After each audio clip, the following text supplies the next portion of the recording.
ಮಾಡಲಿಕ್ಕೆ ನಡ್ಕೊಳ್ಳೋರ ಮಠ. ಇಂಥ ಮಠ ಇವತ್ತಿನ ದಿವಸ ಪರಮ ಪೂಜ್ಯರು ಅನೇಕ ವಿಷಯಗಳನ್ನು ನೋಡಿದಾಗ ನಾವು ಇವತ್ತು ಒಂದು ಮಾತನ್ನು ಹೇಳಲಿಕ್ಕೆ ಇಷ್ಟಪಡ್ತಾ ಇದ್ದೀವಿ. ಕೇವಲ ಉತ್ತರ ಭಾರತ ಮತ್ತು ದಕ್ಷಿಣ ಭಾರತಕ್ಕೆ ನಾವು ಇವತ್ತು ದಿವಸ ಹೋಲಿಕೆ ಮಾಡಿ ನೋಡಿದಾಗ ಉತ್ತರದ ಭಾರತದಲ್ಲಿ ಇವತ್ತು ಶಿಕ್ಷಣದ ಲಿಟ್ರಸಿ ರೇಟ್ ಕಡಿಮೆ ಇಲ್ಲ. ಯಾಕಂದ್ರೆ ಅಲ್ಲಿ ಇಂಥ ಮಠಮಾನ್ಯಗಳು ಇಲ್ಲೇ ಇರ್ತಕ್ಕಂಥ ಸಂದರ್ಭದಲ್ಲಿ ಇವತ್ತು ಲಿಟ್ರಸಿ ರೇಟ್ ಅಂದ್ರೆ ಶಿಕ್ಷಣದ ಒಂದು ಶಕ್ತಿ ಅಲ್ಲಿ ಕಡಿಮೆ, ಶಿಕ್ಷಣದ ಕೊರತೆ ಇದೆ. ಆದರೆ ಇದೇ ಒಂದು ದಕ್ಷಿಣ ಭಾರತದಲ್ಲಿ ಇಂಥ ಮಠಮಾನ್ಯಗಳು ಇರೋದ್ರ ಮುಖಾಂತರ ಇವತ್ತು ಧರ್ಮದಾಸೋಹ, ಅನ್ನದಾಸೋಹ, ಜ್ಞಾನದಾಸೋಹನ ಕೊಡುವ ಮುಖಾಂತರ ಸುಶಿಕ್ಷಿತರನ್ನು ಮಾಡಿರ್ತಕ್ಕಂಥ ಯಾವ್ದಾದ್ರು ಒಂದು ಮಠಗಳಿದ್ರೆ ಇವತ್ತು ಸಹ ಅದು ನಮ್ಮ ಮುಗಳ ತೋಟದ ಮಠ ಅನ್ನೋದು ಮಾತಾಡುತ್ತೇವೆ ಹೇಳಿಕೆ ಇಷ್ಟಪಡ್ತಾ ಇಲ್ಲ. ಇವತ್ತು ಮಠಗಳ ಕಾರ್ಯಕ್ರಮ ಅಂದರೆ ಕೇವಲ ಮಠದಲ್ಲಿ ಕುರಿತು ಪೂಜೆ ಪುರಸ್ಕಾರ ಮಾಡೋದಲ್ಲ, ಸಮಾಜವನ್ನ ತಿದ್ದಿ ತೀಡಿ ಮಾರ್ಗದರ್ಶನ ಮಾಡುವ ಮುಖಾಂತರ ಸಂಸ್ಕಾರವನ್ನು ಬಿಂಬಿಸುವಂತ ಒಂದು ಚಿಂತನಾ ಸಭೆ ಇದು. ಸಂಸ್ಕಾರವನ್ನು ಬಿಂಬಿಸುವಂತಹ ಚಿಂತನಾ ಸಭೆ. ಇವತ್ತು ಬಹಳ ಜನ ಹೆಣ್ಮಕ್ಳು ಹೋದಿರಿ, ಗಂಡು ಮಕ್ಕಳು ಹೋದಿರಿ.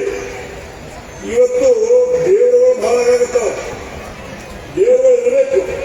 ದೇವರ ದೀಂದ್ರ ಧರ್ಮ ಪೂಜೆ ಪುರಸ್ಕಾರ ಆಚಾರ ವಿಚಾರ ಸಂಸ್ಕಾರ ಇವೆಲ್ಲ ಇರಬೇಕು.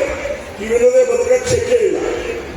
ಆದ್ರೆ ಮನೆಯಲ್ಲಿದ್ದಂತ ದೇವರನ್ನ ಮರೆತು, ಹೆತ್ತಂತ ತಂದೆ ತಾಯಿಯನ್ನ ಮರೆತು, ಹೆತ್ತಂತ ತಂದೆಗೆ ಹೊಟ್ಟಿಗೆ ಕೊಡದೆ ಇವತ್ತು ಬಸವನ ಬಗ್ಗೆ ನೀವು ನಿವೃತ್ತಿ ಮಾಡಿದ್ರೆ ಬಸವಣ್ಣ ನಿವೃತ್ತಿ ಸ್ವೀಕಾರ ಮಾಡೋದಿಲ್ಲ ಅನ್ನೋ ಮಾತನ್ನು ಹೇಳಿಕ್ಕೆ ಇಚ್ಛೆ ಪಡ್ತಾ ಇದ್ದೇನೆ.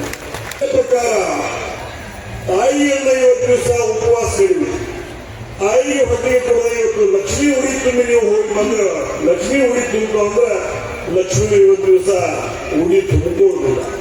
ಕಾಣಿಗೆ ಕಣ್ಣು ಅಂತ ಎರಡು ದೇವರು, ಒಂದು ತಂದೆ ಒಂದು ತಾಯಿ.